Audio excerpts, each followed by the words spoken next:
Smith, former Cowboy Keyshawn Johnson. I'm Molly Karen Rose. How are you? Good morning. I'm amazing. How are you? All right. Your voice good? You good? You ready to rock? I'm all good. He's not all right, so don't let him tell you I he's all right. watched the Eli Payton broadcast, and it was very entertaining and very informative. I enjoyed it very much. What you mean I'm not all right, man? Now, what you mean I'm not all right? What's today, Tuesday? So your head's been hurt since last week. Since last week. Between the Steelers, the Raiders and Carr, and Chucky, and then last night with the Cowboys. See, you're supposed to be my boy, but that's how I go. That's how I go. I feel you. I feel you. But not when today. You talk all that noise. That's right. Okay. All right, let's get to it. Cowboys. Let's go. Let's go. How about them Cowboys, man? We were in track meets last year. You know, this is clearly a different football team than last year. You're seeing, 3 games where I feel like we've been very complimentary, both offense and defense, and he's doing a lot in the run game, as far as handling the checks and things like that. But yeah, I feel he's playing better this year than last year.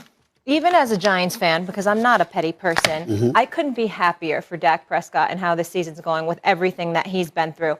So setting the table for you, Stephen A., is this the year that the accident won't happen for Dallas? Oh, hell no. Sure feels like it. Oh, the accident coming. I mean, listen, the setup is beautiful. I get where everybody's saying. And by the way, let me make a prediction right here. The Dallas Cowboys 2-1 right now, right? That is correct. They're going to be 8-1. I mean, when I'm looking at the six, they're going to be at least 7-2 or 8-1. I'm looking at them. They got Sam Darnold coming up, and then they got the Giants, and then they got the New England Patriots. So you got Daniel Jones, and then Mac Jones, and Matt Ryan, and Teddy Bridgewater. I mean, just stop the presses. Just stop the presses. I mean, we got to stop it right there. Oh, my Lord. Look at who they about to go against. Oh, please. They going to win their games. They going to win the division like I said they would. It's going to be a cakewalk because look at their schedule. They ain't really, as far as I'm concerned, it isn't a game they shouldn't win before they go up against Kansas City in like week 9 or 10. So I look at it and I say, all right, Dallas Cowboys going to do that. Everybody going to get excited, Keyshawn. They're going to be all hyped. They're going to get ready to go. But I would remind you, these are the Cowboys that we're talking about. Already this season, we had Zach Martin out for protocol. We got La'el Collins that's been suspended for PED use, if I remember correctly. What else we got here? We also have Randy Gregory. He's in the lineup, but you know what? Can we rely on Randy Gregory, Keisha? I'm not so sure. We'll see what happens. The list just goes on and on and on. They've made headlines for a potpourri of things before last night took place. And we got to understand, that's just this early in the season. And as things begin to percolate, because these are the Cowboys, they got the star on the helmet, they're playing the $1 billion playpen, they got the fly cheerleaders, they got everything, right? Everything is beautiful in Dallas. Expectations are only going to continue to climb, and that's going to make the fall, the drop, that much more painful. I see it coming a mile away, Keyshawn. You can see it too. And last night, I can't see it. Last night they went against Jalen Hurts. I keep telling y'all, he got promised. He ain't ready. He ain't ready. He ain't ready. Why are you going to discount that victory? A W is a W. A win is a win. Okay, a W is a W. It's the fashion that could have and should have been a W. They went out to L.A. They took care of business against the Chargers. That's a W. They come home. Oh, you saying Tampa should have been a W? Tampa should have been a W. Why? They should have been a W. Why? One got hurt. No. Whitehead wasn't ain't got nothing to do with that. That week in their secondary. Their offense and Dak Prescott coming off his injury for the first time played well enough to win that football game. And they played well enough to lose, which they did. It took Tom Brady at the end of that game, which you don't leave him that much time on the clock, or Aaron Rodgers. We know that they're going to come and get you. All right. That was a mistake that was made. Okay. And you think the bottom is going to fall out when the team continues. They've never, I don't know when the last time they had this type of momentum going into a season where they're going to win games. You got them at 8-1 before they play the Chiefs. I think that's what you said. Right. 8-1, when the last time you seen the Cowboys have a type of season where they're going to be 8-1, 9-1 before they see a real opponent? That's fair enough. You learn from those mistakes against those opponents that you take care of. You say, can Randy Gregory hold up? Okay, well, if he doesn't hold up, there's other people. There's Michael Parsons who's coming to the party. Michael Parsons is no joke. Trayvon Diggs is big time. Diggs and Parsons are no joke. Okay. I give love and respect. So what's the problem? Hold on. I give love and respect. When I say they could get a bye. Yeah. They got to win. You got to win probably 15 games to get a bye. They probably could do that. They probably could, but then you still got Tampa. You can still got the Rams. So, but being in the pack, which means coming to the party. If you in the dance, You just like everybody else. So you just like everybody else. Okay, so let me ask you this. You like everybody damn else, Stephen A. Come on, excuse me. Washington was just like everybody else last year. They won the division at 7-9. Washington wasn't like everybody else. Washington, I'm just saying they're in the postseason. Once you're in the postseason, once you're in the dance, you got a chance. You had a chance. chance. Like that, Ron? Once you're in the dance, you got a chance. But who did they run up against? I agree. They ran up against. Come on, man. That's right. Ain't gonna beat Taylor.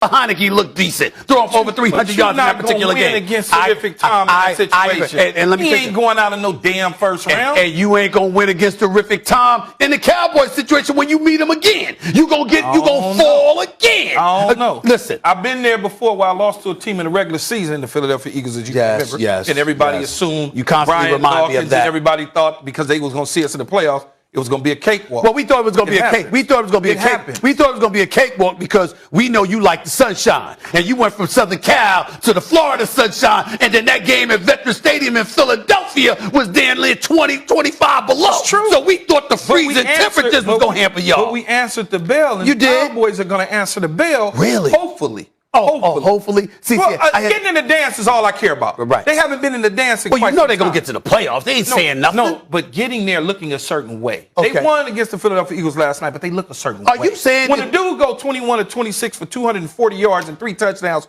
and no interception? Can you tell me? That's a plus. Can you tell me that the Dallas Cowboys going to win a playoff game? Are you telling me that? I believe they will. I believe they won't. Here we go. Okay. So that's on record. All right. It's on record. Damn right. Damn right. I mean, the setup is beautiful. I love this. They even got you singing their praises. I love this right here. It's great. The fall is going to be epic. I'm telling y'all right now, it's going to be epic. If it's not, I can't wait. And if they don't. And if it don't go that way. I'm going to be sick to my stomach, but I got to acknowledge it. I got to acknowledge it. You don't think Dak Prescott right now, based on the 3 games that you've seen, can lead his team to the NFC Championship game? I think the defense will get in the way. You think the defense is going to get better? You don't think the defense is going to grow with a new defensive coordinator and a bunch of new bodies? You don't think that defense is going to get better time and time again? Because they certainly play.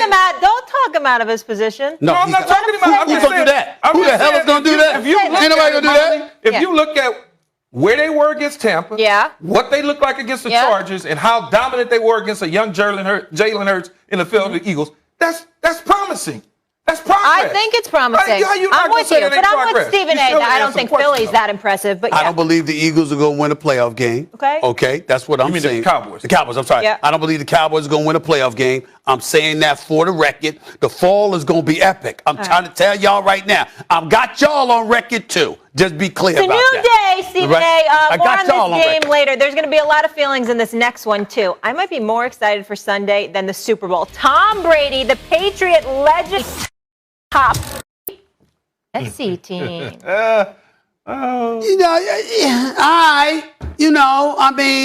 now, based on the way Tom Brady and them looked this past Sunday against the Rams, based on the way the Rams are looking right now, we see that bad man Aaron Rodgers, but the Cowboys, I got to give them some props for the moment. It won't last. Don't worry about that. It will not last, okay? But for this moment in time, early in the season, before dudes get their legs under them, before everybody sits amped it up a little bit, right now in the NFC, considering how they looked against Tampa, and then they beat the Chargers, and then they manhandled the Philadelphia Eagles the way you're supposed to manhandle an inferior team. Mina, Keyshawn, I could give them top 3 in the NFC for week 3.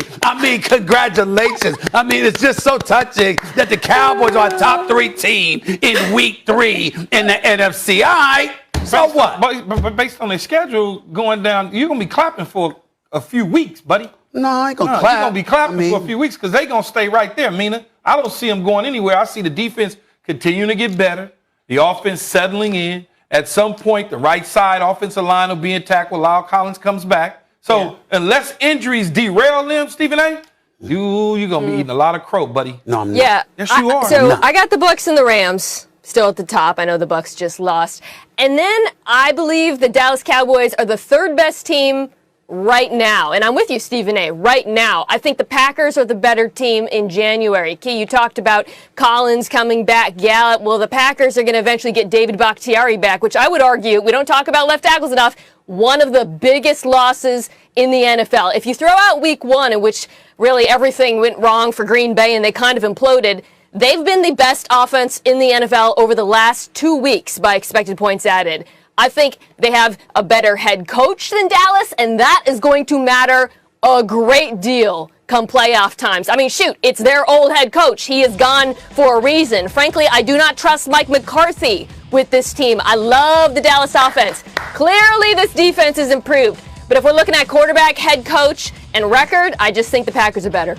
I think you say it right now. So we're dealing with this from a week-to-week type situation. It's fluid. I mean, it's fluid. So it's week-to-week. See? You got this. No, it's fluid. That's what he said. And they're going to continue to just keep getting better. And I agree with you, Mina. The Green Bay Packers are not the same team that we saw in week 1. Joe Barry did a terrific job defensively against the San Francisco 49ers. They came back at it. There's no question about it. You got Arizona that's sitting right there. That's not going to go away easily, although their games that they won all came down to the last couple minutes in each one of those games, except Jacksonville. They pulled away in the end, but there was a little bit of a light struggle early on with them.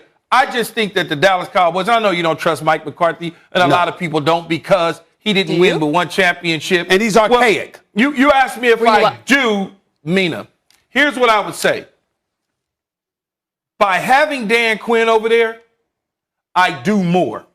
I do more now by having Dan Quinn over there because having a defense that's going to grow, and it reminds me a lot of what your Seattle Seahawks had early on with him as a defensive coordinator. Bring Seattle into this. I like Dan Quinn. I love what he's done. I love what he's done with that defense. So here's my question for you. Here's my question for you, Keem. Does it not remind you of a young Seattle team? They look great. I mean, I wouldn't say great, solid. But here's my question for you, Keyshawn, about, again, Mike McCarthy and Dan Quinn.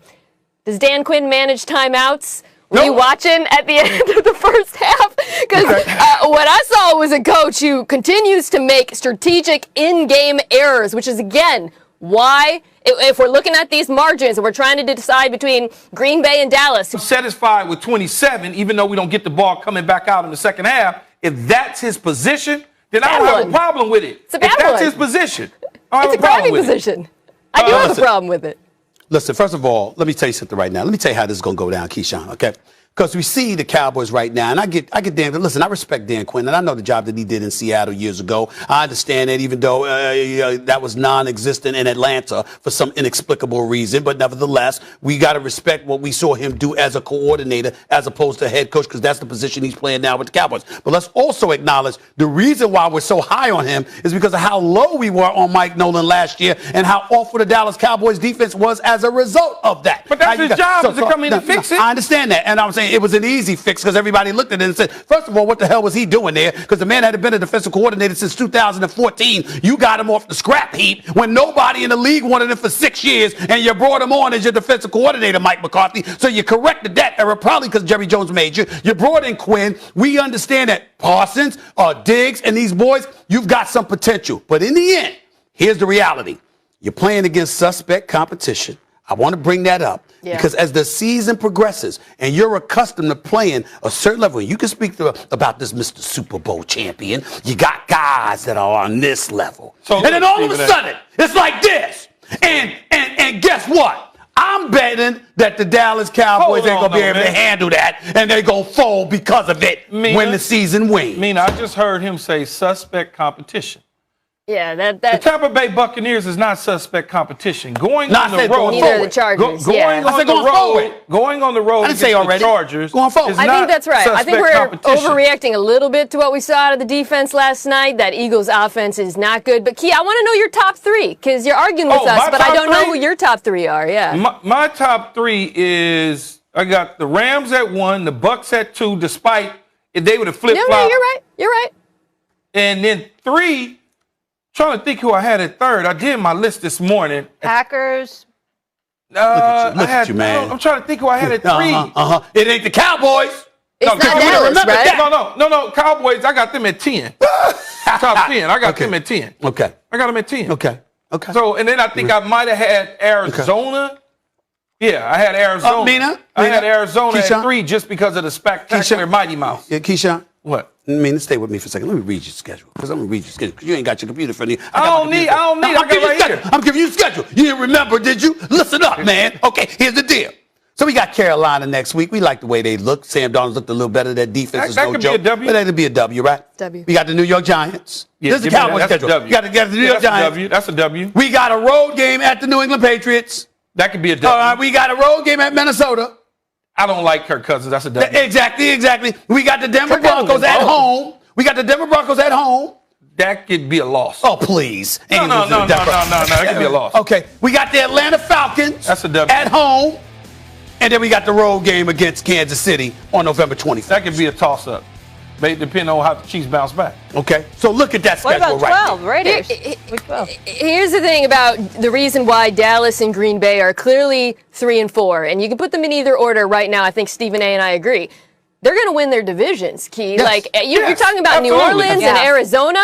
Those are not the best teams in their divisions. They're not going to win. I don't New know that Orleans, New and you got a Orleans- quarterback who is inconsistent. I love that defense, but you know that Sean Payton's butt was clenching when Jameis threw up that touchdown. You know it. You know Well, it. he was trying to throw out and the then back in of the end Arizona, zone. you got a team that's a shanked field goal away from losing to the Vikings. So I just don't see how you could have either of those teams over Dallas and Green Bay. No, I believe that Jameis is going to continue to get better. The defense is going to get better. They get Michael Thomas back. I don't know that the Tampa Bay Buccaneers is all of a sudden going to steamroll the division. I understand they won the Super Bowl. That defense is not playing great right now. I think you could agree with me Yes, on I do. that. I do. And then They've Arizona, got some injuries, though. As you know, Mina, every single year there's one team that comes out. It just happens like that. Arizona. It might just be their time. As much as I fight the air raid offense, it might just be their time to make some noise. Look, just might be safe with it. The Cowboys are a top 3 team in the NFC in week 3. Okay, speaking of week top teams, we got to get 3. the commercial break. Coming up next here on First Take, we've got Steven's A-list, top 5 teams in the NFL. Will Key and Jeff rip it to shreds? Probably. Stay tuned for that. It's always entertaining.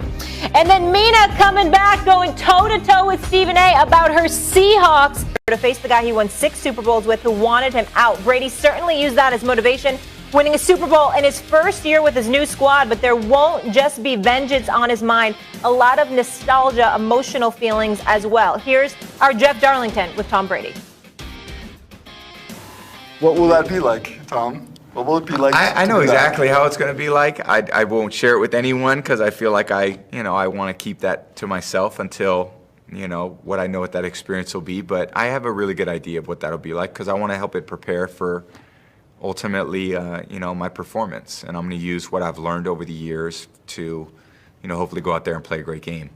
But That's interesting. You're saying you've internalized what it'll feel like. Oh yeah, I know exactly. I can envision everything. Sunday Night Football, I know what that's like. You can catch Jeff Darlington's full interview with Tom Brady this Sunday on NFL Countdown, where Randy Moss, Teddy Bruschi, the rest of the crew will be live from Gillette Stadium. It all kicks off Sunday, 10 a.m. Eastern on ESPN. Here's Bill Belichick on Brady yesterday.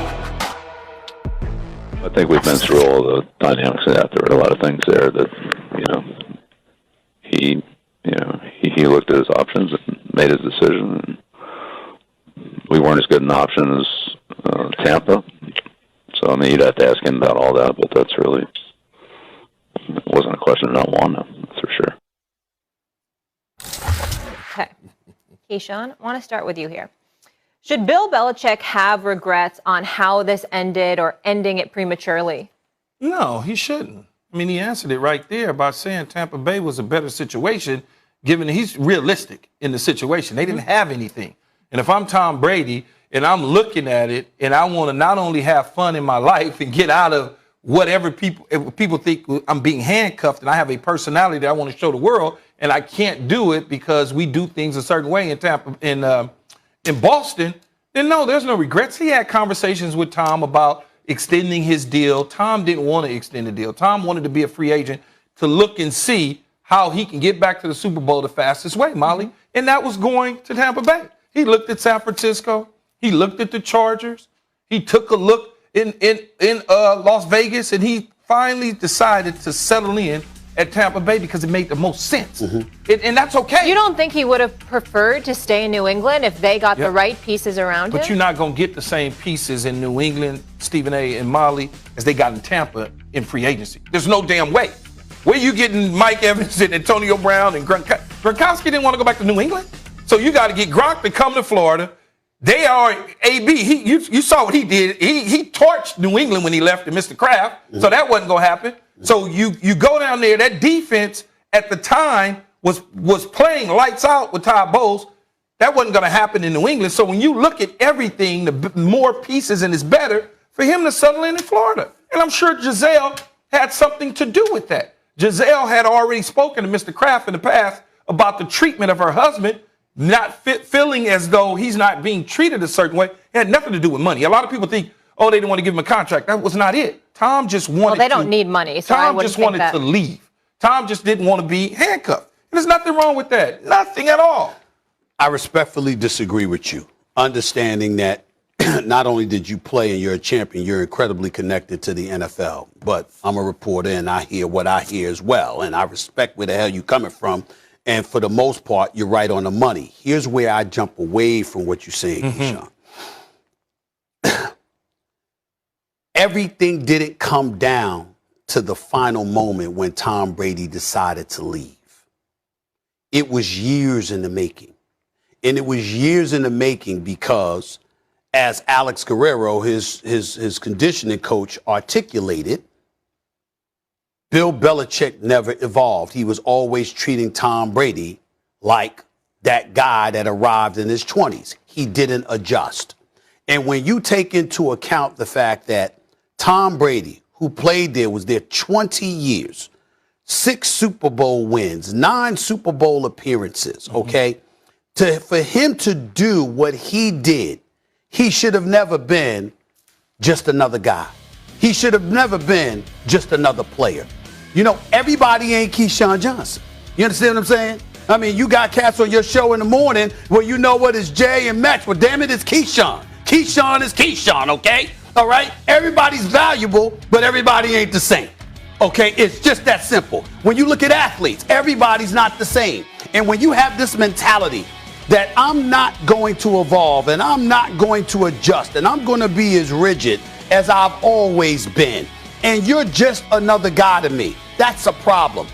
I reported the day that Tom Brady announced that he was leaving New England, that I was specifically told if Tom wanted to stay, we would have worked it out.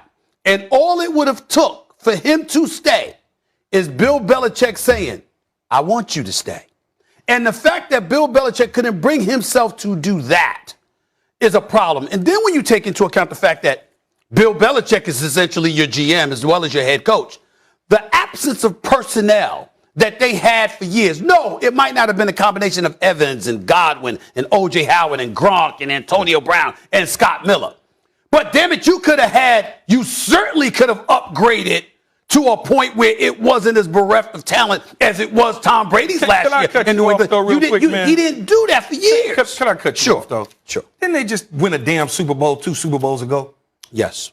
What are you talking about, Stephen A? Let me tell you why. Because Tom Brady, as y'all have said, remember, I'm deferring to y'all. As y'all have said, Tom Brady looked around. He looked at the situation. He looked at what he was working with and didn't like it. So a lot of times that contributed. I realized that, first of all, it was a brilliant question. And to a lesser brilliant mind, you would have gotten away with that. I'm not trying to get away with nothing. That's not what I'm getting ready to tell you what. I'm getting ready to answer the question.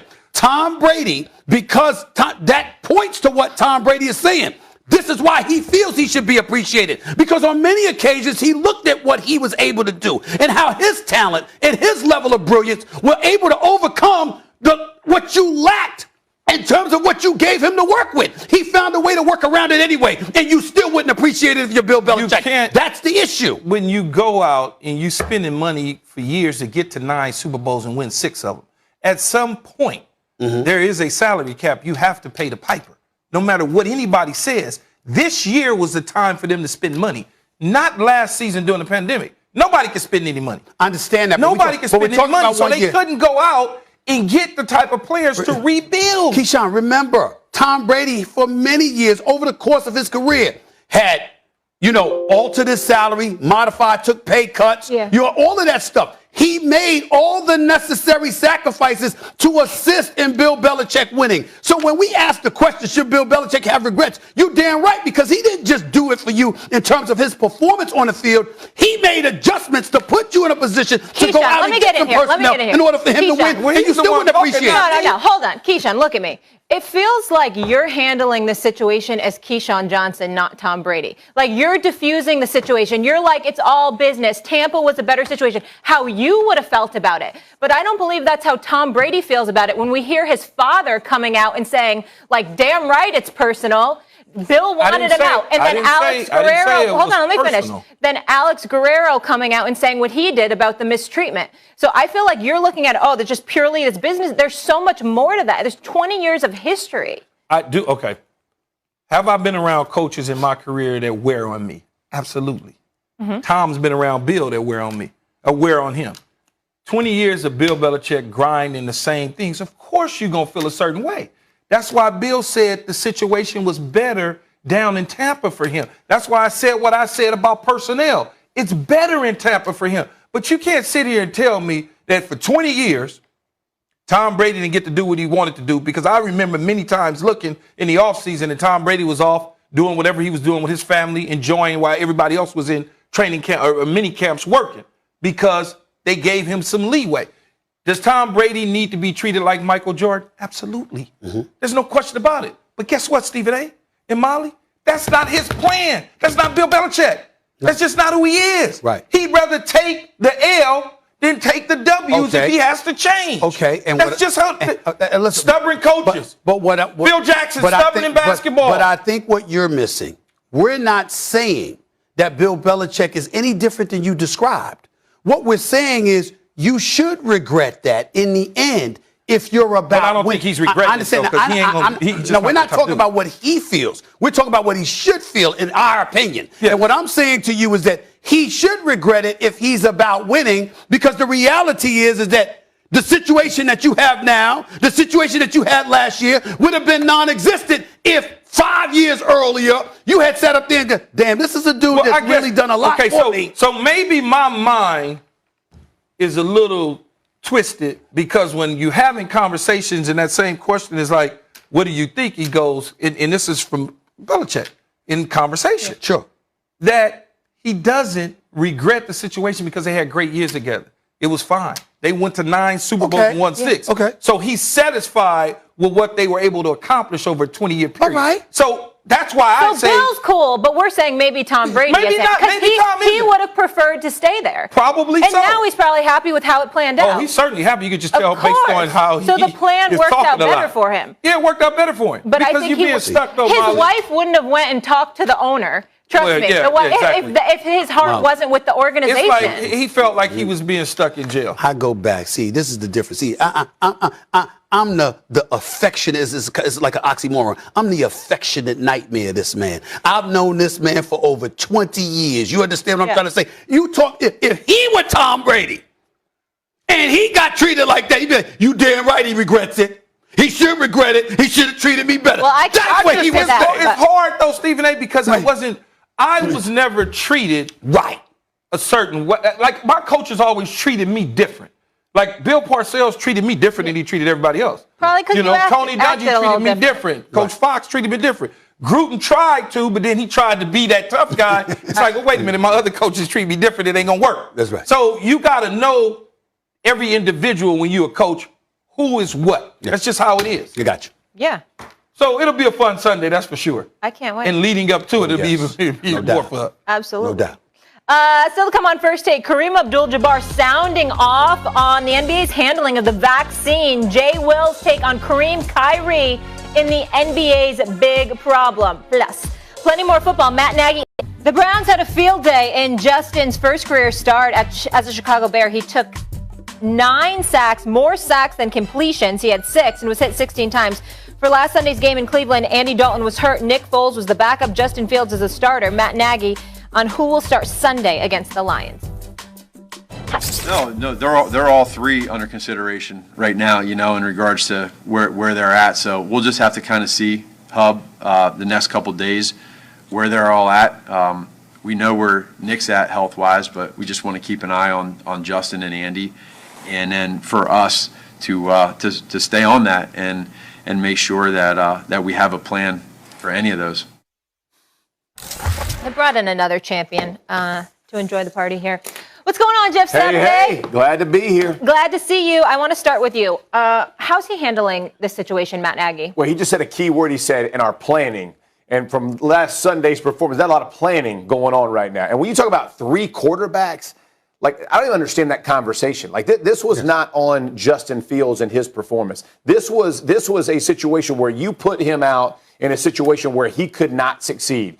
Could he have played better? Sure. But after you've been hit 16 times, you think you're making clear decisions? Absolutely not. The game plan that the Browns brought in was a poor game plan, and it should have been switched. It's not that hard, Key. It's not that hard, Stephen A., to say, hey, we're getting smoked on the outside. Let's bring some tight ends in to balance some stuff out. Let's make sure we're chipping. Let's make sure we're really sitting inside. I mean, there were literal plays where there were 13 out of 20 plays where they literally let the Browns defense just tee off on them. And instead of having any kind of response to it, hey, think about the Green Bay Packers, how they played the 49ers. They came in, they were bringing dudes in on the sides, and they were trying to break Bosa's ribs. I mean, they're smoking dudes giving their defensive pass rush something to think about. Mm-hmm. The Bears never did that. So now you're adding on, you're making a bad situation worse when you're saying, oh, now we don't know it could be any of the three quarterbacks. Unless Fields can absolutely not play, he's got to be your guy so you can build around him. He has to learn. The only way to learn is to go through situations like Sunday and come out the following Sunday and be better. So I'm really disappointed when you talk about, we're trying to match this, we're trying to figure this out. He should have said, if Fields is healthy, he's going to be my guy. He's going to come back in, and that's what we're going to do and moving forward. Chicago Bears, they ranked dead last in the passing game, dead last in yards accumulated, second to last in points scored.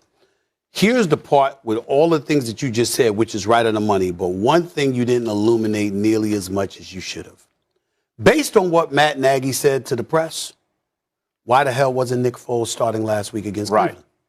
That's the whole point. And that's the message. You're right. So the point is, going into the game, what I said was, Justin Fields is a rookie. Obviously, you're going to give him some reps. He's the future of the franchise, et cetera, et cetera. But when you got Myles Garrett, Davion Clowney, and those boys coming at you, that doesn't need to be your first start. Not with that anemic offense, not with that offensive line, not with Matt Nagy being the guy at the helm. You don't need to put him in that situation. If you're going to start the brother, start him against the Lions instead of against the Cleveland Browns, even though the Lions haven't been bad this year. Here's my point.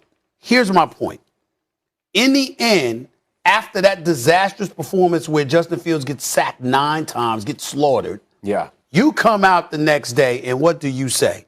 I don't know who my quarterback is, which means it could be anybody. And if it could have been anybody, why wouldn't it be a guy that won a Super Bowl championship for you that's been in the league for 10 years? Why wouldn't it be that guy that was standing on the sideline next to the injured Andy Dalton saying, this offense don't work? Ooh. Literally on the sidelines. I'm quoting Nick Foles here. Mm-hmm. That's what he said. And so when you look at it from that perspective, it's just the latest element that highlights Matt Nagy may not be the guy for this job in Chicago. Certain dudes are coordinators.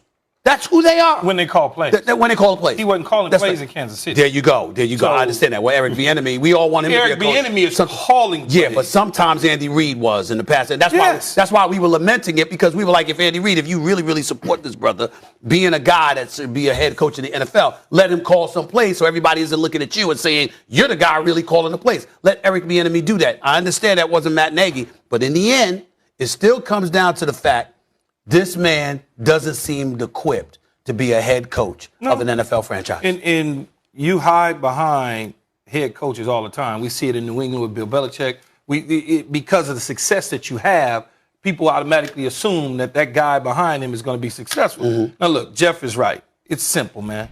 I could, right now, having not been in the NFL, in a coach's room, I can literally, I promise you, walk into Chicago this week and put a game plan together and that brother will have more success than he did against Cleveland. Right. I promise you. It was that bad, guys? Because awful, it's not that difficult. Right. They make it more complicated than anything. And I heard what you said. Nick Foles should be the starter. Why would you blah, blah, blah against Cleveland? Against Cleveland, yes. But that's not true, though. Here's why. The game plan sucked. They didn't move him nearly as much as they should have. And to the point where when you start hearing people like Myles Garrett laughing at the fact that he got 4.5 sacks. He said he was shocked. He said he was shocked. They was anticipating being chipped on the edges, tight ends coming in motion, receivers coming down the block to seal off the edges. None of that ever happened. Well, remember, just correct before I let y'all chime back in.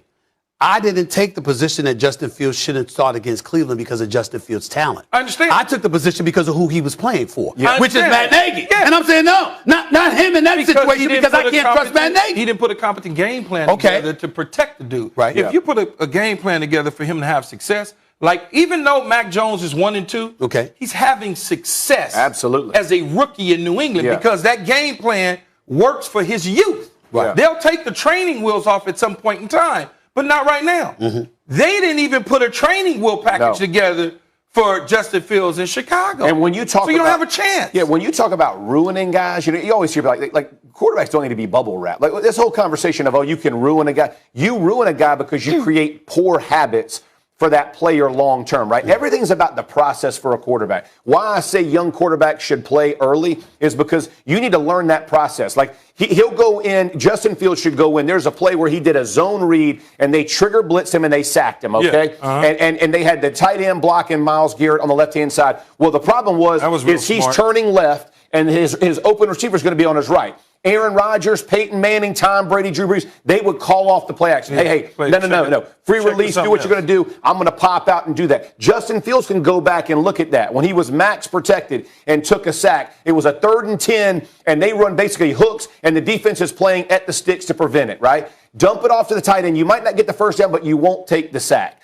That's a learning process. That's a process to teach a quarterback, hey, here's some things you can work on. The problem is when you let him get hit like he did, now they create habits where, man, they're pull panicking. It down, I'm gone. Yeah, they're going to panic, man, and now it's not a process of rolling him out of the pocket, doing the nakeds and boots and protecting him.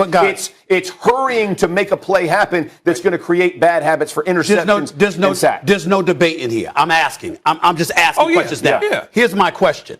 Based on what you're both telling me, why should Justin Fields play in another game this season as long as Matt Nagy is the starter? Right now. Why should he play? Because based on what you said, I mean, if you're talking about they didn't come with a training wheels plan. Hopefully, the coaches learn from this past weekend.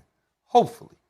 We've seen them last year struggle to figure out Mitch Trubisky in the beginning. Well, the beginning was okay. That's the most worrisome part, too. Then, that's a great point. The second half of the season, they kind of started to let Mitch Trubisky do Mitch Trubisky things. But by then, the town Chicago had soured on Mitch Trubisky. Right. He never had a real shot to come back. But see, I had to move on from it. So it's not that they're not incompetent to figure it out. It's not competent. It's just, can they figure it out? Because you can't tell me, Jeff, what is it, 9 dudes on the coaching staff on offense? Come on. You can't tell me 9 coaches on the coaching staff on the offensive side are all blind to what just happened. I don't believe that either. I got you. Key's point about Trubisky, they put him in a drop back, in a pocket passer position, which was not the best benefit. They did the same thing to Fields on Sunday. So what does that do? That puts him on the defensive all the time. Yeah. He can't use his athleticism. When you get a guy moving and he's in the flow of the game, he can now manipulate defenders. So the problem with what my concern would be,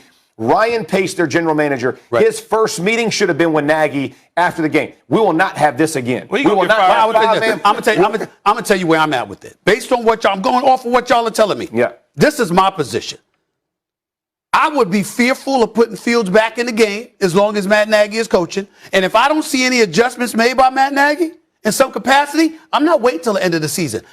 He'd be going in a matter of, I'd give him a couple of weeks. But I'm the general manager. He's tied to me. We're going to go together. Yeah. That's the problem. That's the problem. Yeah. And that's the problem in Chicago. Unless the owner and the president make a decision to say, both of y'all go. Well, that's what you're talking about here. So really, now we get to the heart of what really is the problem in Chicago. You've got a GM and a head coach tied at the hip together, and as a result, you can't. You're going to see limited movement unless ownership gets involved. And if ownership gets involved, it ain't going to be one of them that's going. You got to get rid of both of them. Let me so you, Fields is getting screwed over. Yeah. And you're right. The whole Tide thing. The problem is their defense is so good. They're going to keep them in games. Yeah. Like they're going to win some games. They're going to sneak up and win. some I games. don't think that's a problem. And you know why I don't think that's a problem? Because that's happened with Mr. Trubisky. Yeah. You saw the defense get compromised to some degree because Trubisky couldn't get it done under Matt Nagy. So why wouldn't that happen? If they go 8-9 or 9-8, that's not good enough. Do they keep them? I mean, no, that's going to be the concern. No, they got to go. That's the whole Tide together. Here's what you do if you want to win some games and you want to stay competitive in the division. Right. Run the football. Absolutely. Play defense, run the football, and every now and then use your athletic ability. That's all you got to do, and you're going to win a lot of games. Dropping him back, where he's pressured 60% of the time.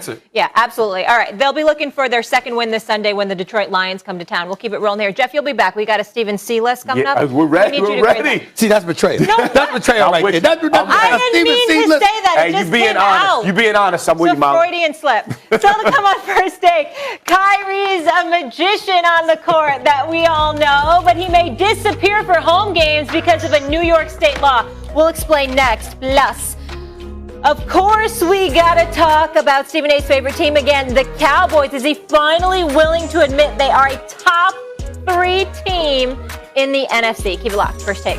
Big game by them last night. Cowboy up. We'll see. Where's Southern Steve then? He's been missing. Indoors to show proof of at least one vaccination shot. On the West Coast, Golden State Warriors swingman Andrew Wiggins also not budging with his vaccination status. His request for a religious exemption was denied. Here they both are. I like to keep that stuff private, man. I'm a human being first, and obviously living in this public sphere, there's just a lot of questions about what's going on in the world of Kyrie, and I think I just would love to just keep that private and handle it the right way with my team and go forward together with a plan. So, obviously I'm not able to be present there today, but that doesn't mean that I'm putting any limits on the future of me being able to join the team. And I just want to keep it that way. Back is definitely, against the wall. But I'm just going to keep fighting for what I believe, and whether it's one thing or another, get the vaccination or not get a vaccination, who knows? I'm just going to, keep fighting for what I believe, and what I believe is right. What's right to one person isn't right to the other, vice versa. All right, Kareem Abdul-Jabbar losing patience and expressing a call to action, telling Rolling Stone the NBA should insist that all players and staff are vaccinated or remove them from the team. There is no room for players who are willing to risk the health and lives of their teammates and the staff and fans simply because they are unable to grasp the seriousness of the situation or do the necessary research. Jay Will here with us now. Stephen A., I will start with you. Do you agree with Kareem? Absolutely. I'm on the record for saying that. Let's understand something here, okay? And I openly admit to Keyshawn and Jay, I'm about to lose my mind over this, because if I hear one more dude talk to me about privacy, two things that gets on my damn nerves about this. Privacy, and I need to do my research. Really? How long has COVID existed? It's been a minute. It's been a minute. It's been 2 years. 2 years in February. What the hell do you mean? What have you been doing? If research is that important to you, you had the season stopped March 11th last year because of COVID. Restarted in January. That's 4 months. That's 4 months right there. This is before the vaccine came down. But you had 4 months to do some research. Then after that, there was bubble play from late July to October. Then you had 2 more months before last season happened. And then you had last season that went from December to July. You play basketball for a living. How much time do you need to research? That's number one. Then you got these guys with the privacy thing. Well, listen to this. I agree with that. I'm not disagreeing with that. I don't have a right to look at your medical records and see your medical history. No, I'm not saying that. But if you can contaminate me with COVID, I need to know. I do have a right to know. Fair point. If you vaccinated or not. I got a right to know that. We're not asking about anything else. We're asking about COVID and COVID only. That's number 2. Number 3, Andrew Wiggins, even though he could ball, he's the quietest number 1 overall pick that I've encountered in recent memory. You get paid $31 million. Kyrie, you're getting 35. I will remind everybody, this is the same Kyrie that is a member of the National Basketball Players Association. He's a vice president. Okay, check this out, Keyshawn. You get hurt before COVID. The season gets canceled. They get ready to jumpstart the season in July in the bubble. You encouraging people not to play. You ain't even called the president, Chris Paul, and talked to him about it. You just went out there and said what you had to say and just ignored everybody else. Then you come out and after being gone, because you didn't play in the bubble, so after being gone from March all the way to December, the season starts up again, and 3 weeks to a month into the season, you take 2 weeks off. You need a break. After 9 months off, and now here you are. Media day shows up. You know where to be found. You see, this is what y'all have to be remembered. You've got coaches, administrators, arena officials, referees. Everybody's been mandated to be vaccinated, but the players, because you haven't reached an agreement with the union. And you standing up here knowing that New York and San Francisco are the 2 cities that said you don't play unless you vaccinated. You don't go to indoors. 2 cities for now. And you ain't, and for now, and you ain't show up. Kyrie is a superstar. Box office. But if the American public is sitting back and going like this, you know what, he getting on my damn nerves. I'm sick and tired of this dude. We out here, millions of people losing their jobs. People have lost their lives and what have you. And you taking this stance or whatever, hell with it. The NBA is a private industry. I sit up there and look, y'all, you ain't vaccinated, you ain't playing. That would be me. That would be me. I'm just telling you. Yeah, the privacy issue, I get. I don't really want to, unless it affects me, I really don't want to know anything about your personal. I'm just not in your personal. None of my business. Would you want to know if Stephen A. and I weren't vaccinated and you had to come do the show with us without a mask on? I know you're vaccinated, though. But I said, would you want to know? Because it's a similar situation. I would want to know. Yes. Yeah, I would want to know. But this is what I would say about. So for teammates, it's fair for them, obviously. Absolutely. Yes. Absolutely. But they know. Yep. Yes, they already know. Yep. They know. So what I would say to that is there's consequences in these leagues to guys not being vaccinated. Because one thing the owners will not do, especially like in football, they're not going to lose money. They're not going to forfeit games and cancel games. They're not doing that. That's why all these protocols are put in place. So if anything happens, we're going to remove you. And I understand exactly what Kareem and Stephen A. are saying. If you are affecting the bottom line, which not means your money as a player, but people in the building that work, staff, ushers, things of that nature, you're putting them in harm's way, you need to be removed and put to the side. Now, I can't get into why a person decides to do it and why a person doesn't decide to do it. I'm like, Stephen A., you got all day long. You done had a long time to figure it out. If I can figure it out like that, I know and I'm an athlete. I know damn well some of these athletes can figure it out. Because I'm really honestly listening to the dudes with the white suits and the pens in their pocket. That's what I'm listening to. Doctors, scientists, people that know. Not my teammates. Not my damn teammates. Epidemiologists. No. Let me tell you what one of those doctors, I spoke to him last night, Dr. Leroy Sims, who is the head physician of the entire NBA, was monumental in structuring the bubble. Over 90% of the players in the league are vaccinated. So I know we're talking about Andrew Wiggins or a comment that D'Angelo Russell made or Kyrie Irving, but the majority of the league is vaccinated. Here is where I think, let's talk about across the river here for a second, in Brooklyn. I feel like Sean Marks and Joe Tsai are stuck. I say, hey, they can't mandate it because it's a union issue. According to the union, when this concept came up in August, it was a non-starter. Yes. Dead on arrival. So it's unprecedented. There are no, they're trying to put in protocols, but it hasn't been agreed upon yet. So here's why I feel like Sean Marks and Joe Tsai are stuck. Kyrie Irving has already leaked from his camp that says, hey, if I go somewhere else, I'm not playing. I won't play. That's right. I'll retire.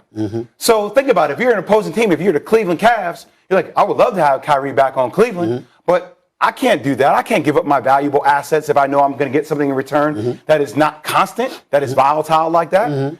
So the question comes down to, well, Josiah, what extent can he go to try to get the city of New York to consent in that one particular place over there?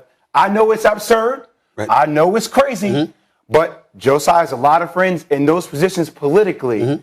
If you feel like a player is not going to play 41 home games, that's a lot of money to leave on the table. You start looking at those type of options. I'm not saying you do it. But how is that going to look, that kind of treatment? That's not going to be good. But not just that. I will tell you this, and this is where it gets interesting, and this is where the players actually have a point. Kyrie can't play at the Barclays Center based on the current New York mandate. But a visiting player who's unvaccinated can. Yes. That's problematic. That is problematic. That makes no sense.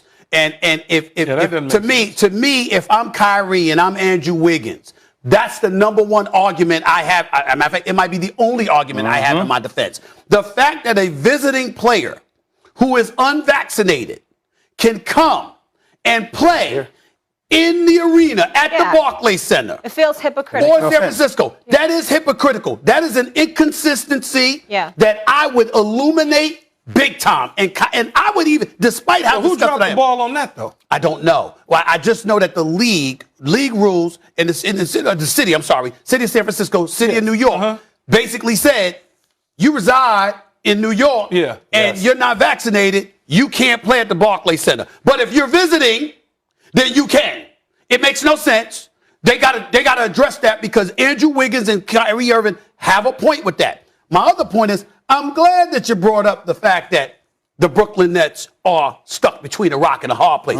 Because when people were attacking me when I said last week, you understand, that they would move Kyrie in a heartbeat if KD would let them, okay, I meant it.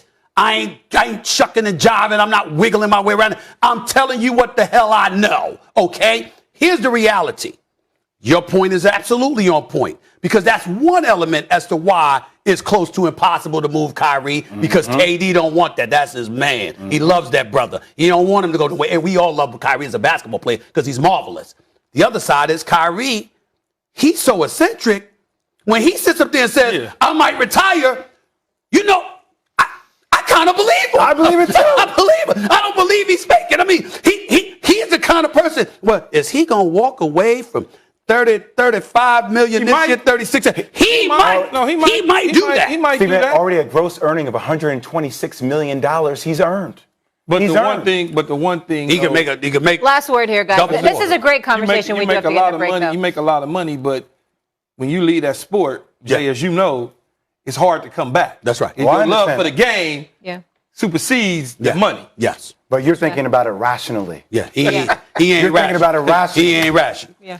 I'd like to see where the players' union is on this, how divided they are if they want to get something done. The problem is they got to support the player. Yeah. Still to come on First Take, the moment you've all been waiting for, Steven's A-list following a wild Week 3. Not one, but two surprise teams entering your top 5. Who are they? And one of the greatest debates in sports, how great would LeBron be as a football player? His appearance on the Manning Cast last night's got us all thinking. Stay tuned for that.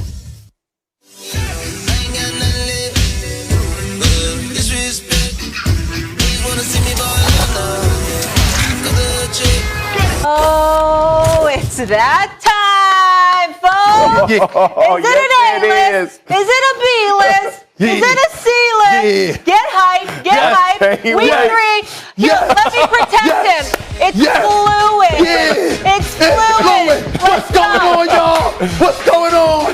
Keyshawn, Jeff Saturday. Are you ready for the list? Y'all know what time it is. It's Tuesday. It's time for my top 5 teams. Week 3. Remember, the list is fluid. The list is fluid, okay? What happened in week 1 and 2 ain't got nothing to do with week 3. All right, this is about week 3. We gonna get right to it. Number 5 on the list. Give it to me. Bam! The Cleveland Browns. Why?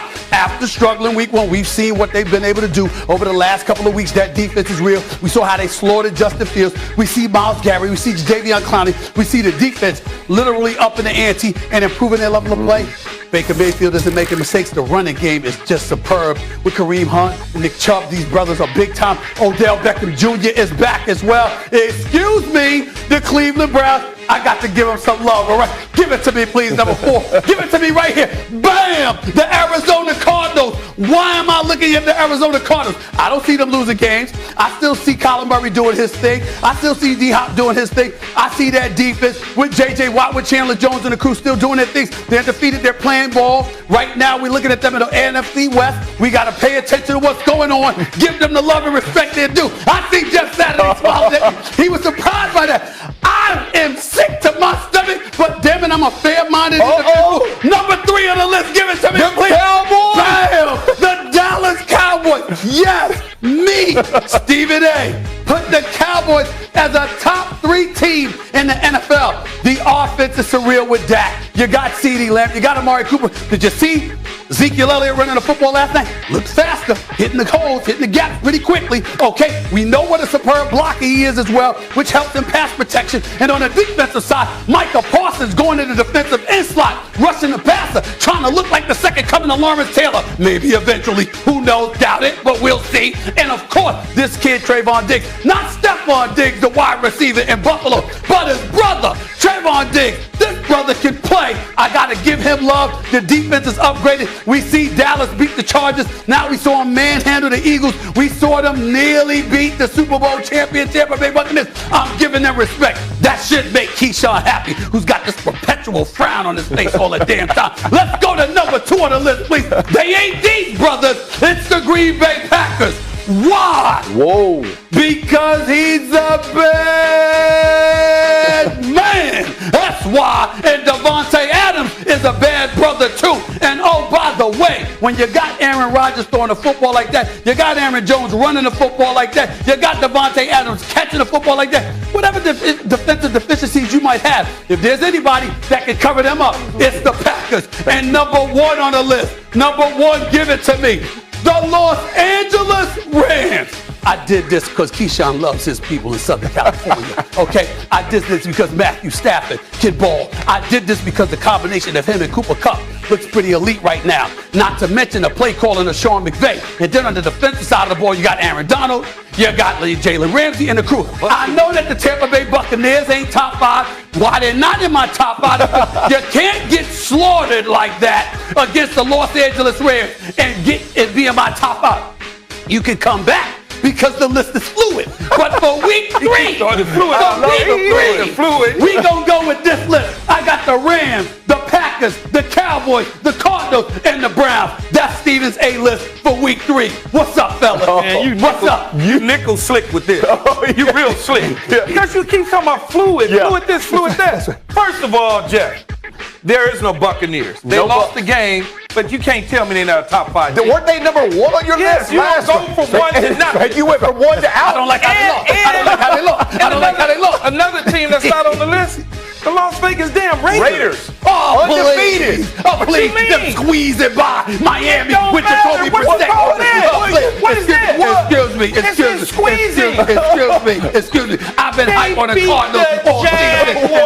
I understand that. And the Vikings should have beat them, but the Field goal missed a 28-yard or whatever that nonsense was. So you still got Raiders top 4. Where are the Raiders at? Where are the Bills? I'm not that. Where are the Bills? Excuse me. The Bills had 2 bye weeks. One was against Miami. One was against Miami that has no quarterback, and the other was against Washington that has no quarterback. I'm not giving it to the Bills yet. I'm not giving it to the Bills yet. The Cardinals didn't get a bye? Huh? They didn't get a bye? Jacksonville? Yeah, Jacksonville. I understand that, but I've been high on the Cardinals. You were high on the Bucs, too. You got to hear your Raiders. They got slaughtered. I need to hear your logic about why the Raiders aren't in your top 5, because it's crazy. First of all, it's almost like you don't even know football when you do this. Don't be disrespectful. Don't be disrespectful. Okay, first of all, here's the thing. Monday night, you squeezed by the Ravens. That was an incredible game. I give it to you. Then you go up against the Steelers. Don't get me started with how bad my Steelers are looking. I'm already depressed. They even played my funeral music last week. Okay, but you didn't feel that way when the Steelers beat the Bills. And then last week, and then this past Sunday, you got Miami, you don't have a quarterback. You got Jacoby Brissett throwing safety for crying out loud. I'm just saying. I'm looking at Miami right now. I don't like what I'm seeing. They don't look like a very good team right now. And you know what? That's how I look at it. I'm just telling you this right here. They have a very good defense, Stephen A. Very heavy NFC list right now. Very heavy. Very heavy. This is very heavy. 2, and 3, your favorite 4. team for the last 3 weeks, you got them off because they played to your number one team and lost. I don't like how they look. I just want to make one note. And you're going to tell me I'm glad it's fluid. Kansas City, even though they lost to the Chargers, Jeff, Steven, we're being very rude. No, it's not. The producers asked me for notes, and I agree with everything your critics are saying, particularly not considering the quality of competition against Arizona. Is egregious. But since you do care so much about quality of competition, you can't leave the Bucs out after they lost to your number one team. Like, it just doesn't make sense. I know they lost. But look at the teams that they've already played. Look at the caliber of the talent on that roster. I don't want you looking like that. You don't go to Southern California and look like that. You know how he gets away with all of it? It's fluid, man. It's fluid. It's fluid. Hey, Mina, when you talk about quality of competition, these jokers beat the Lions, man. Let's not go to quality of competition. They beat San Francisco. Is San Francisco really like that? I think San Francisco is really like that. That's a good squad. I think San Francisco's better than the Raiders.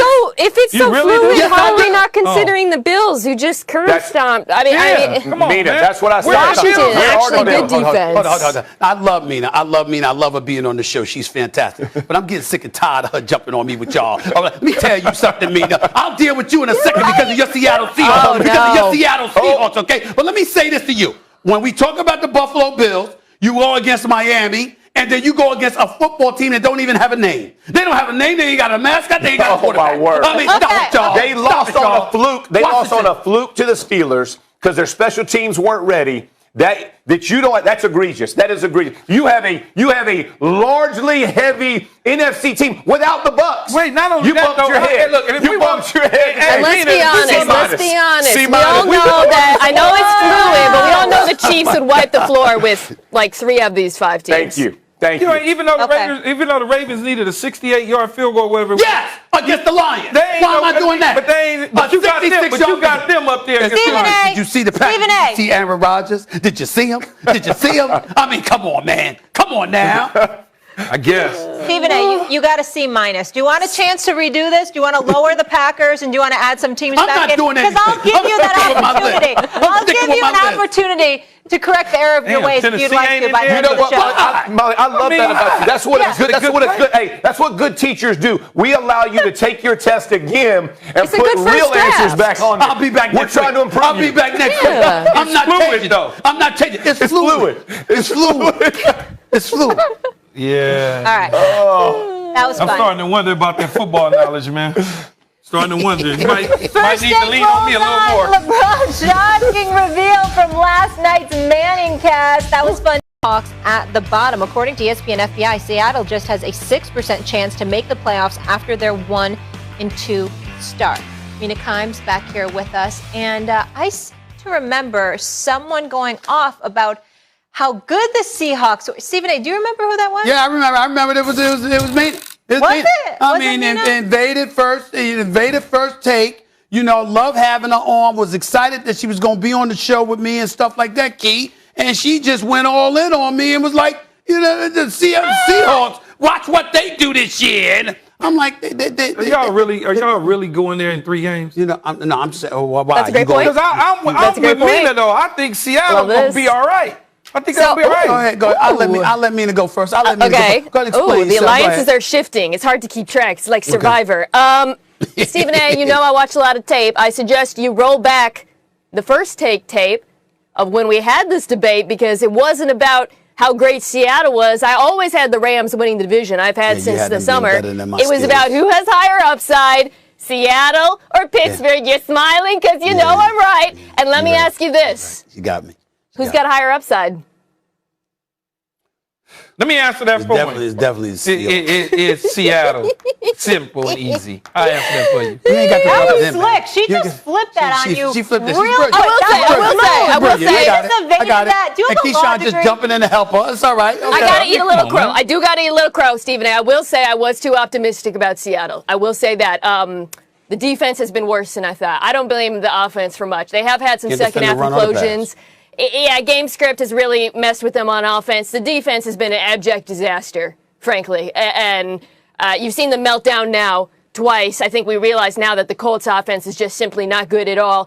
They can't cover major issues in the secondary. It's a simplistic scheme. And if this team wants to compete for a wild card spot, I do not think they have a chance at winning the division right now, given how the Rams are playing. They got to get something fixed on defense. They got to get more of a pass rush. So they do have serious issues, but Pittsburgh's got bigger issues.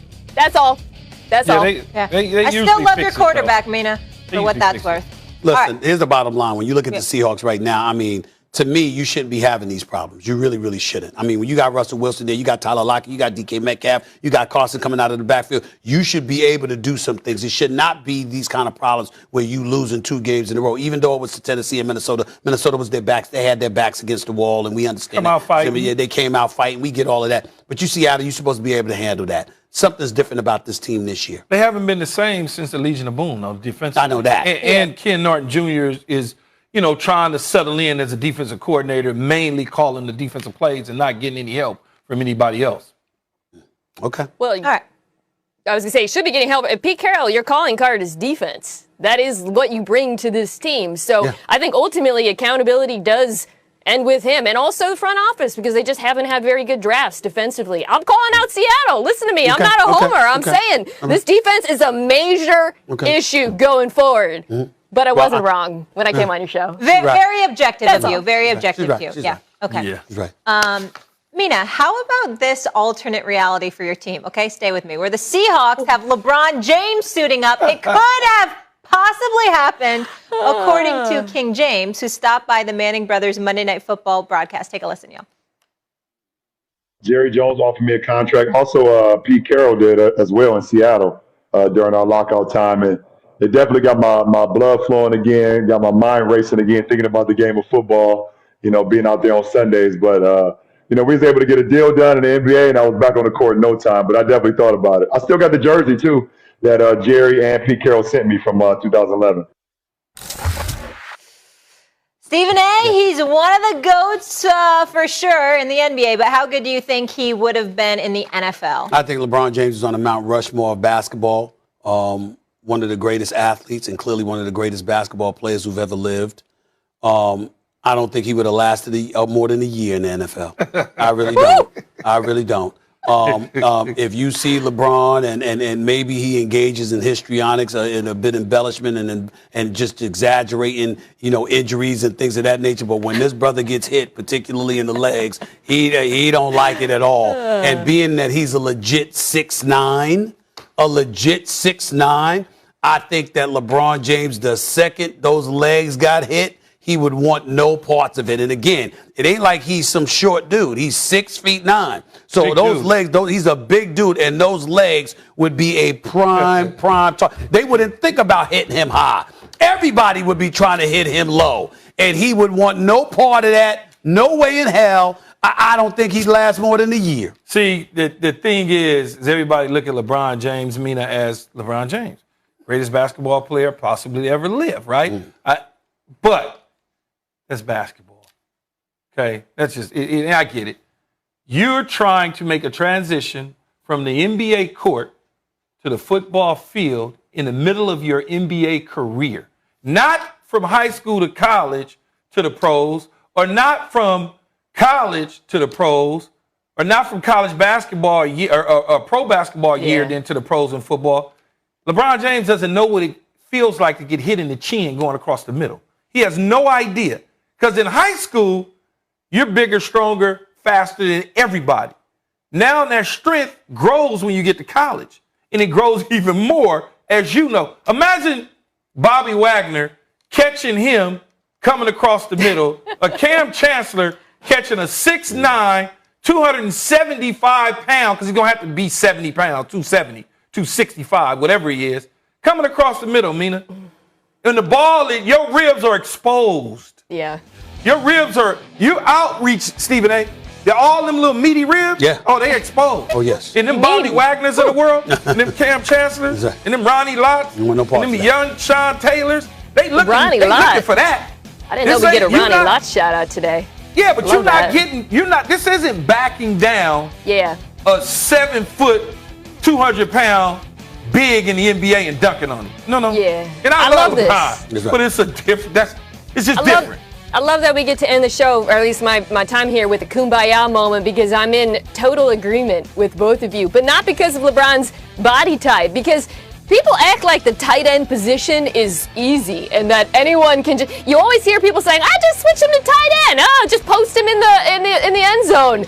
It's a very complicated position. Your responsibilities, both as a blocker, even if you're used as a move tight end, are not simple to pick up on the fly. So the notion that any basketball player, much less LeBron James, could just leave his sport and easily walk into the NFL, it's just not realistic. Here's what I would say would be an easy transition for him if he was to leave the sport, put his hand in the ground and go get the ball. Play defensive end, go get the ball. All I need you to do is sniff out the ball. If he had a fierce defensive mentality, he could have been one of the good ones at that spot. My position, sure. My questioning of LeBron as a football player has zero to do with his talent. Yeah. I'm just talking about the willingness to absorb punishment It's different, below man. the waist. He don't want no parts of that. Sport. He don't want no parts of that. Hey, look, Stephen A.